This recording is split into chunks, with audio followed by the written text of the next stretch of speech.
Hello everyone.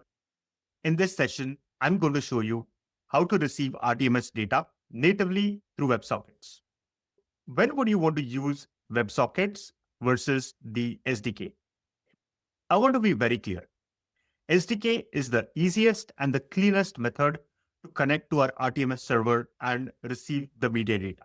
But you may want to use this native method when you want to have granular control over the methods to connect and receive data from RTMS server, or if the SDK does not have a language support of your choice. Before we begin, make sure you have created an app in the Zoom Marketplace and configured it correctly. You will need your client ID, client secret. Make sure you have enabled the event subscription, provided your endpoint URL, selected the RTMS started and stopped event. In the surface section, make sure you have provided your home URL, added appsSDK.zoom.us in the domain allow list, added your domain in the allow list, and enabled the Zoom Apps SDK. In the scope section, make sure you have enabled the relevant RTMS scopes. For this example, you want to make sure that you have selected the meeting read meeting underscore transcript scope.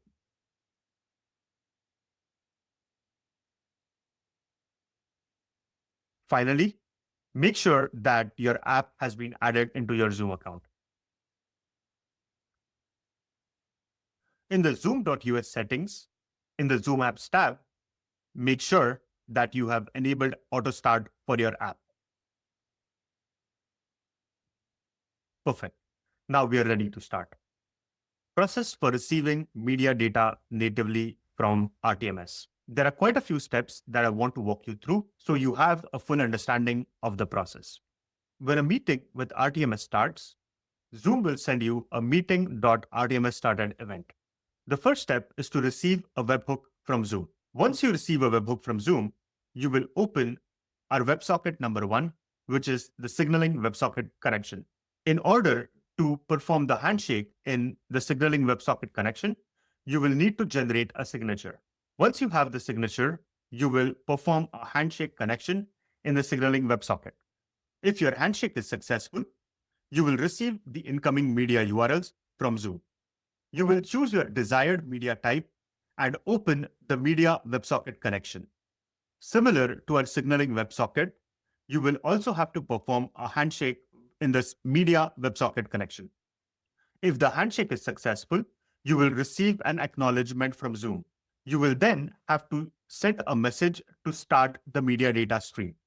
If everything is successful, then you will receive the incoming media data on your server through the media WebSocket. Let's look at what some of these payloads look like. When a RTMS session starts or stops, your app will receive a webhook event with the following payloads. To connect to the stream, your app will need the meeting UUID, the RTMS stream ID, and the server URLs from the payload. The next step is to generate a signature. We will create a function to generate the signature for the signaling WebSocket connection and the media WebSocket connection using HMAC SHA-256 algorithm. This signature will be used to authenticate the handshake request to the signaling and the media WebSocket connection. Once we have generated the signature, we will use this signature inside the signaling WebSocket handshake message, along with our meeting UUID, our RTMS stream ID, to establish a signaling handshake connection.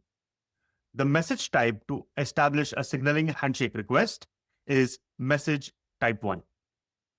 If your handshake is successful, the RTMS server will respond back with a message type 2. You will get the server URLs for your desired media type. You can choose your desired media type to open a media WebSocket connection. Once the media URLs are received, our app will need to use one of the media URLs to open a WebSocket connection to receive the media data. In this example, we want to request the transcript stream, which uses media type 8. You will form the payload in the following manner.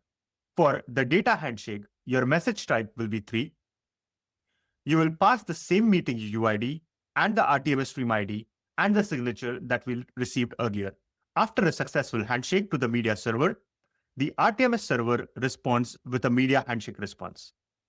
The message type in this case will be 4.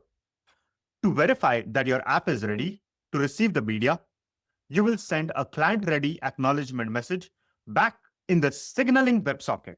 This will tell our RTMS server that our client is ready to receive the stream on the media server. In this case, the message type will be 7, and you will also pass the RTMS stream ID that you received in the earlier WebSocket. You will need to keep the signaling WebSocket and the media WebSocket connections open. The RTMS server is going to send you message type 12 in both the WebSocket connections every 15 seconds. If you miss 3 consecutive messages, then your socket connections will be closed and you will not receive data anymore. In order to keep the socket connections open, for every message type 12 that you receive, you have to respond with a keep alive response with a message type 13. Once the client acknowledgement is sent, the RTMS server will begin streaming the actual media data, in our case, transcripts, through the media WebSocket. Incoming packets have a different message type depending on the type of media that you requested in your data handshake. For example, with transcripts, each chunk arrives as a message with message type 17. When the media WebSocket is active and the stream has started, you will need to handle the incoming packets. I will do a code walkthrough on how to receive the webhook, generate the signature, open the WebSocket connections, and receive the transcript media data from the RTMS server. We will be using Node.js for this one. This is a simple Express server that I have running. In line number 20, I'm creating a webhook endpoint. In line number 27, I'm handling the incoming meeting.rtms started webhook event. I'm going to grab the meeting UUID, the RTMS stream ID, and the server URLs, and open the signaling WebSocket connection. In line number 37, if I receive the meeting.rtms stopped event, then I'm going to close the existing WebSocket connections that I have. In line number 50, we are generating a signature using HMAC SHA-256 algorithm.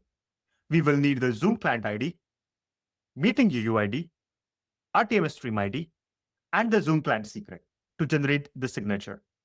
In line number 58, we are going to be opening a signaling WebSocket connection.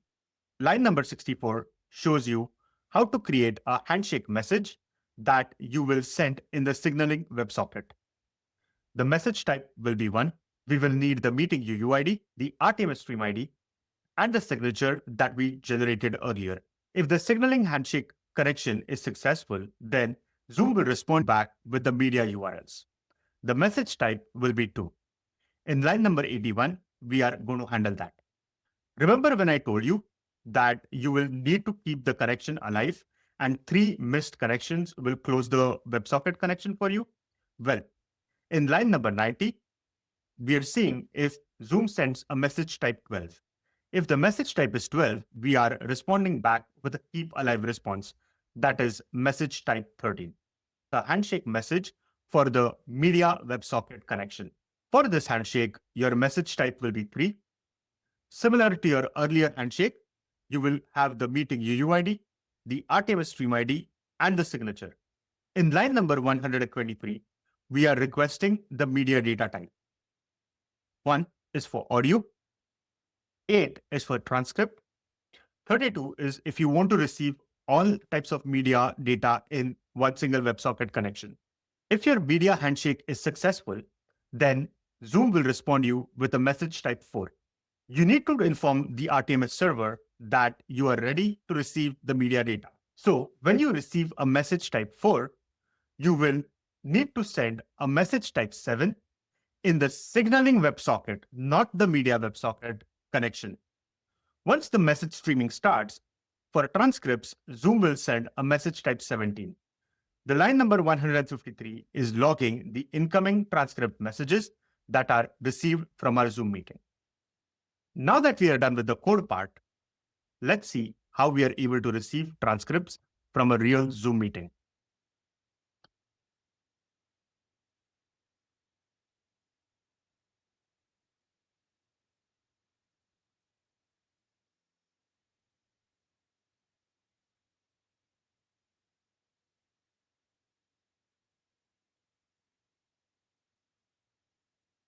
So here are the logs from our Zoom meeting. These are our media URLs. And now let's see the incoming transcripts. Thank you, Jen, for helping me with this recording. As you can see, we are able to receive the transcripts in real time. And so that's how you can receive media data through WebSockets from a Zoom meeting. You can visit developers.zoom.us on helpful resources on how to build with real-time media streams.